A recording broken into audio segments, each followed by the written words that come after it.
എല്ലാ കൂട്ടുകാർക്കും നല്ലൊരു രാത്രി ആശംസിച്ചുകൊണ്ട് നമുക്ക് നേരെ കിരണിന്റെയും കല്യാണിയുടെയും നാളത്തെ നല്ലൊരു പ്രൊമോ വിശേഷം കേട്ടാലോ. ആദ്യമായി കാണുന്നവരാണെങ്കിൽ ചാനൽ ഇഷ്ടപ്പെട്ട ഒന്ന് സബ്സ്ക്രൈബ് ചെയ്യാൻ മറക്കരുതേ. വീഡിയോ ഇഷ്ടപ്പെടുവാണെങ്കിൽ ഒരു ലൈക്ക് തരാനും മറക്കരുത് കേട്ടോ. അപ്പൊ നമുക്ക് നേരെ നമ്മുടെ വിശേഷത്തിലേക്ക് അങ്ങോട്ട് പോയാലോ. അങ്ങനെ ഇന്നത്തെ വിശേഷം നമ്മൾ കണ്ടു.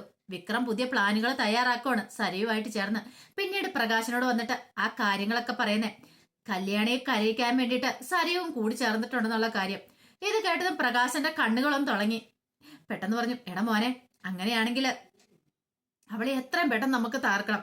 ഈ പറയുന്ന സരുവിന്റെ കൈ പണം കാണത്തില്ലെന്ന് വെക്കാം. പണമൊക്കെ ഉണ്ടച്ചാ, പക്ഷേങ്കില് അവളെ അത്ര എളുപ്പം താർക്കാൻ പറ്റുന്ന കാര്യമൊന്നും അല്ലെന്ന് പറയണം.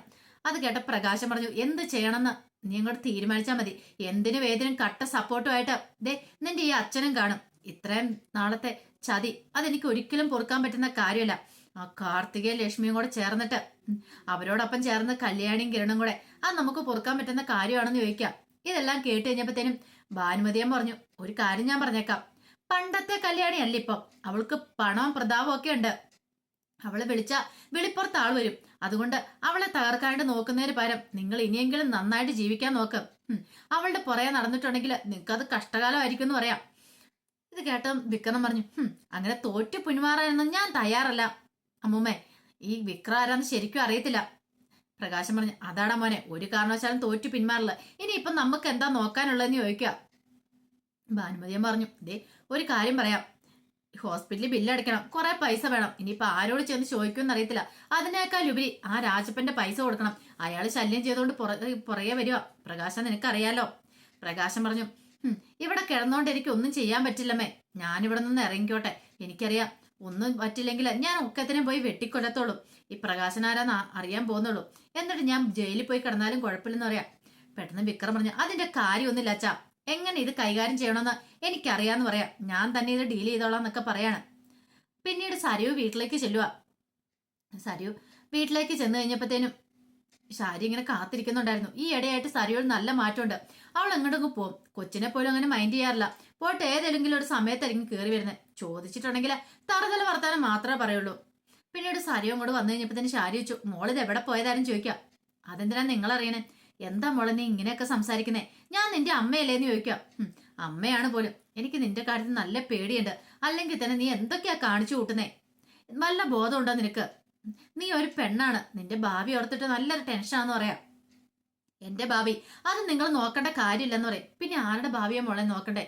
എനിക്ക് ഒറ്റ മോളല്ലേ ഉള്ളൂ. നീ മാത്രമല്ലേ ഉള്ളൂ, ആണായിട്ടും പെണ്ണായിട്ടും. നിനക്ക് എന്തെങ്കിലും സംഭവിച്ചു പോയിട്ടുണ്ടെങ്കിലോ? കഴിഞ്ഞ ദിവസം തന്നെ നീ എന്താ അക്രമം കാണിച്ചേ? ആ താരയുടെ തല്ലി പൊളിച്ചെന്ന് പറഞ്ഞേ. അവൾക്ക് എന്തെങ്കിലും സംഭവിച്ചു വരുന്നെങ്കിൽ നീ അകത്ത് പോയി കിടക്കേണ്ട വരില്ലായിരുന്നോ? ഞാനോ? ഞാൻ എങ്ങനെ അകത്ത് പോയി കിടക്കാനാ? അങ്ങനെ വന്നിട്ടുണ്ടെങ്കിൽ ആ കുറ്റം ഞാൻ ഇവിടെ പലരുടെയും തലയിലേക്ക് അങ്ങോട്ട് കെട്ടിവെക്കൂന്ന് പറയാ. ഒരു കാര്യം ഞാൻ പറഞ്ഞേക്കാം. എന്റെ ശത്രുക്കൾ പുറത്തല്ല, പുറത്തുള്ള ശത്രുക്കളെക്കാളും കൂടുതലായിട്ടുള്ള ശത്രുക്കൾ വേറെ ഉണ്ടെന്ന് പറയാണ്. ഇത് കേട്ടതും ഷാരി ചോദിച്ചു, അതെന്താ മോളെ നീ അങ്ങനെ പറഞ്ഞേ? ഞാനങ്ങോട്ട് പറഞ്ഞോളെന്ന് പറയണം. ദേ നീ ഇനിയെങ്കിലും ആ കല്യാണിന്റെ കിരണിന്റെയൊക്കെ പുറകെ ഉള്ള നടപ്പങ്ങോട്ട് നിർത്ത്. നിന്റെ ശത്രു നിന്റെ കൂടെ തന്നെയാന്ന് പറയണം. അതെനിക്ക് മനസ്സിലായി, എന്റെ കൂടെ തന്നെയാന്ന്. അല്ലെങ്കിലും അത് മനസ്സിലാക്കാൻ ഞാൻ വൈകിയതാ എനിക്ക് പറ്റിയ ഏറ്റവും വലിയ അബദ്ധം എന്ന് പറയണം. ഷാരിക്ക് മനസ്സിലായി. ഇവളെ പറഞ്ഞു മനസ്സിലാക്കാൻ അത്ര എളുപ്പമുള്ള കാര്യമല്ല. ഇവള് മനസ്സിലാക്കാനും പോകുന്നില്ല. ഇനിയിപ്പോ ഇവൾക്ക് സ്വയം മനസ്സാലെ എന്തെങ്കിലും തോന്നണം. നമ്മൾ ഒരിക്കലും അംഗീകരിച്ചു തരത്തില്ല. പണ്ടേയുള്ള സ്വഭാവമാണ്. എന്തേലും വാശി പിടിച്ചിട്ടുണ്ടെങ്കിൽ അതിന് വേണ്ടിയിട്ട് കിടന്ന് പ്രയത്നിക്കുന്നത്. ഇപ്പോഴും അതുപോലെ തന്നെ കാണിച്ചുകൊണ്ടിരിക്കുന്നത്. തന്നെയൊക്കെ ശത്രുക്കളായിട്ട് കണ്ടിട്ട് ഇപ്പൊ അവനെ ചേർത്ത് പിടിച്ചിരിക്കുക. അവനാണെങ്കിലോ പക്ക ഒരു ഫ്രോഡാണ്. ഇവളോട് ഇനിയിപ്പൊ എന്തൊക്കെ പറഞ്ഞ് എങ്ങനെ വിശ്വസിപ്പിക്കാനാ? ഈ സമയം സരി പറഞ്ഞ് എന്നെ കൂടുതൽ ഉപദേശിക്കാനൊന്നും വരണ്ട. ആരാ നല്ലവര് ആരാ കെട്ടവരെന്നൊക്കെ എനിക്ക് നന്നായിട്ട് അറിയാവുന്ന കാര്യം. പറഞ്ഞു കേട്ടല്ലോ. ഉപദേശിക്കാൻ വരുന്നവർക്ക് അതിൻ്റെതായ യോഗ്യതകളും കാര്യങ്ങളും വേണം എന്ന് പറയണം. ഇത് കേട്ടതും ഷാരി പറഞ്ഞ, നല്ല മോളെ ഞാൻ വേണ്ട, കൂടുതലൊന്നും പറയണ്ട എന്ന് പറഞ്ഞിട്ട് അങ്ങോട്ടേക്ക് ദേഷ്യപ്പെട്ട് അങ്ങോട്ട് പോവാണ്. പിന്നീട് കല്യാണി നേരെ ഹോസ്പിറ്റലിലേക്ക് വരണം. അപ്പൊ താരേനെ കാണണം. താരേനെ കാണാനായിട്ട് ഹോസ്പിറ്റലിലേക്ക് വന്നിട്ട് താരയോട് എങ്ങനെയുണ്ട് ആന്റി, ഇപ്പൊ കുഴപ്പമുണ്ടെന്ന് കുറവുണ്ടെന്ന് കൈകൊണ്ട് ആംഗ്യം കാണിക്കുകയാണ്. പേടിക്കൊന്നും വേണ്ട കേട്ടോ, അധികം വൈകാതെ തന്നെ ഡിസ്ചാർജ് ആവുന്ന ഡോക്ടർ പറഞ്ഞെന്ന് പറയാം. ഇനിയിപ്പം ആന്റി അവിടെ നിൽക്കുന്നതുകൊണ്ട് ഞങ്ങൾക്ക് യാതൊരു താല്പര്യമില്ല. ഇനിയിപ്പോ അതുപോലെ എന്തെങ്കിലും ആക്രമണം ഉണ്ടായാലോ? അങ്ങനെയൊന്നും ഉണ്ടാകത്തില്ലെന്ന് പറയാം. ആ സരിയു അവളെ സൂക്ഷിക്കണം. അവൾ ഇതല്ല ഇതിലപ്പുറം ഇനി ചെയ്യാൻ പഠിക്കാത്തോളാന്ന് പറയണം.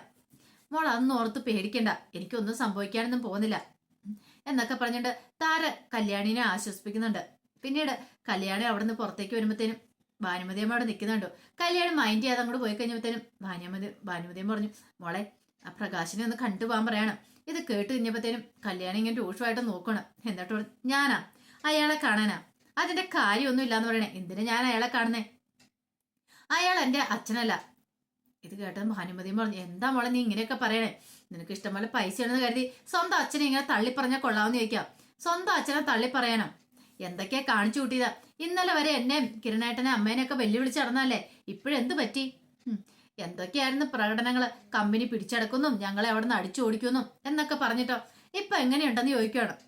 അത് കേട്ടൻ ഭാനുമതിയും പറഞ്ഞു, മോളെ ശവത്തെ കുത്തൽ അറിയാലോ, ഇപ്പോഴത്തെ അവസ്ഥ അറിയാലോ എന്ന് പറയാം. ഇതിനു മുമ്പ് ഈ അവസ്ഥ കണ്ടിട്ട് ഞാൻ കുറെ സഹായിച്ചിട്ടുണ്ട്. പക്ഷെ അന്നൊക്കെ എന്നെ തിരിഞ്ഞു ഒത്തുക ചെയ്തേ. ഇനി എന്താണെങ്കിലും അങ്ങനെ ഞാൻ കൈ അയച്ച് സഹായിക്കാൻ പോകുന്നില്ല. അച്ഛൻ എന്നുള്ളൊരു പരിഗണന പോലും ഞാൻ എനിക്ക് കൊടുക്കാൻ പോകുന്നില്ല. വെറുതെക്കാരനാണെങ്കിൽ പോലും ഞാൻ സഹായിച്ചേനും. പക്ഷെ ഇവിടെ അത് ഉണ്ടാകത്തില്ലെന്ന് പറഞ്ഞിട്ട് കല്യാണി അങ്ങോട്ടേക്ക് പോവാണ്. ഭാനുമതി അമ്മയ്ക്ക് എന്ത് ചെയ്യണമെന്ന് അറിയത്തില്ല. വിക്രം പൈസ ഉണ്ടാക്കിക്കൊണ്ട് വരുന്നുള്ള പ്രതീക്ഷയൊക്കെ പോയി. അവന് പ്രതികാരം ചെയ്യാൻ നടക്കുക. ഇനിയിപ്പൊ പ്രകാശൻ ഇവിടെ നടക്കണമെങ്കിൽ എന്ത് ചെയ്യും? ആ രൂപ തന്ന കുറച്ച് പണം മാത്രം കയ്യിലുള്ളൂ. എന്ത് ചെയ്യണമെന്ന് അറിയത്തില്ല. പിന്നീട് കല്യാണം നേരെ രൂപയുടെ ചന്ദ്രസേന്റെ അടുത്തേക്ക് ചെല്ലുകയാണ്. അങ്ങനെ ചെന്ന് കഴിഞ്ഞപ്പോ രൂപ പറഞ്ഞു, ദേ ഇന്ന് മോളുടെ അമ്മൂമ്മനെ കണ്ടായിരുന്നു പറയാണ്. ഇത് കേട്ട കല്യാണി പറഞ്ഞു, എന്നിട്ടോ പിന്നീട് നടന്ന കാര്യങ്ങളൊക്കെ പറയാം. എല്ലാം കേട്ട് ഞാൻ കല്യാണി പറഞ്ഞു, അമ്മ എന്തിനാ അവർക്ക് പൈസ കൊടുക്കാൻ പോയി നിൽക്കാം? അത് പിന്നെ എന്റെ മുന്നിൽ കൈ നീട്ടിയതല്ലേ മോളെ. കൈ നീട്ടുന്നവരുടെ എല്ലെന്ന് എന്തെങ്ങനെയാ പറയണേ? കൈ നീട്ടുമ്പം കൊടുക്കുന്ന പോലും അമ്മയുടെ മോളെ വിധവയാക്കാണ്ട് നോക്കിയതാ അറിയാലോ. അത് മാത്രമല്ല ആ വിക്രം ചെയ്തു കൂട്ടിയത് എന്തൊക്കെയാ? കാര്യം പറഞ്ഞാൽ എന്റെ ആംഗ്ലയായിരിക്കും. പക്ഷെ അവൻ ചെയ്തു കൂട്ടിയതൊക്കെ ഓർത്ത് കഴിയുമ്പത്തിന് സഹിക്കാൻ പറ്റുന്ന കാര്യമാണെന്ന് ചോദിക്കാം. അതൊക്കെ ശരിയാ മോളെ, പക്ഷെ എന്ത് ചെയ്യാൻ പറ്റും? അവരെനിക്ക് ജോലി തരുവാന്നൊക്കെ ചോദിച്ചു. ഞാൻ കൊടുക്കാൻ പോകുന്നുണ്ടോ? ജോലിയാണ് പോലും അവർക്ക് ഈ വയസ്സനാങ്കാലത്ത് ഇതിന്റെ വല്ല കാര്യമുണ്ടോ? അടങ്ങി ഒതുങ്ങി എവിടെയും ഇരുന്നാ പോരെ. അപ്പം മകനെയും കൊച്ചുമകനെയും കൂടെ അങ്ങോട്ട് വലിയ നല്ല നിലയിൽ എത്തിക്കാണ്ട് നോക്കിയതാ. അവസാനം കിടക്കുന്ന കിടപ്പ് കണ്ടില്ലേ? എന്നിട്ടും പഠിക്കോ? കല്യാണി പറഞ്ഞു, എത്ര കിട്ടിയാലും അവര് പഠിക്കാനൊന്നും പോകുന്നില്ല. പഠിക്കാനായിരുന്നെങ്കിൽ ഇതിനു മുമ്പ് അവര് പഠിക്കേണ്ടായിരുന്നു അമ്മേ. അതുകൊണ്ട് ആ കാര്യത്തിൽ ഒരു പേടി വേണ്ടെന്ന് പറയണം. ഈ സമയം രൂപൻ സൂക്ഷിക്കണം കേട്ടോ മോളെ. എന്തും ചെയ്യാൻ മടിയില്ലാത്തവനാ ആ വിക്രം. എന്റെ ആൽബിയുടെ തലയടിച്ച് പിടിച്ച് ഓർമ്മയുണ്ടല്ലോ, അതൊക്കെ എനിക്ക് അറിയാമേ. അതൊക്കെ നോക്കിയും കണ്ടോ ഞാൻ നടക്കുന്നത്. എന്റെ നേരക്ക് അങ്ങനെ എന്തെങ്കിലും ആയിട്ട് വന്നിട്ടുണ്ടെങ്കിൽ അവനെ ഞാൻ വെറുതെ വിടത്തില്ലെന്ന് പറയണം. മോള് സൂക്ഷിച്ചും കണ്ടുമൊക്കെ വേണം നടക്കാനായിട്ട്. അവൻ ഇനി മേലും കീഴും നോക്കാനില്ല, ഒന്നും നഷ്ടപ്പെടാനില്ല. പക്ഷെ നമുക്ക് അങ്ങനെയല്ല എന്ന് പറയണം. ഇതേടം കല്യാണി പറഞ്ഞ് ആ കാര്യത്തിൽ പേടിക്കൊന്നും വേണ്ടെന്ന് പറഞ്ഞിട്ട് കല്യാണി പോന്നേ. ഈ സമയം സരയും വിക്രമും കൂടെ വീണ്ടും കാണുവാണ്. പിന്നീട് സരുവിനോട് വിക്രം പറഞ്ഞു, എത്രയും പെട്ടെന്ന് തന്നെ അവളുടെ കാര്യത്തിൽ ഒരു തീരുമാനം ഉണ്ടാക്കണം. അവളെ ഈ ഭൂമിയിൽ നിന്ന് പറഞ്ഞു വിടണമെന്ന് പറയാണ്.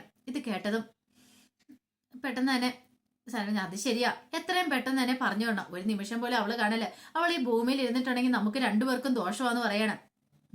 എന്റെ അച്ഛനെ എന്നെയൊക്കെ ഈ പരുവത്തിലാക്കി വിട്ട് അവൾ ഒറ്റ എല്ലാത്തിനും പിന്നിൽ ചരട് വലിച്ചേ.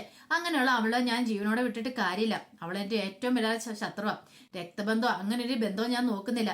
എത്രയും പെട്ടെന്ന് തന്നെ അവളെ തീർക്കാം, അതാ എന്റെ ലക്ഷ്യം. എന്റെ ഏറ്റവും പ്രധാന പ്രശ്നം പണമാണ്.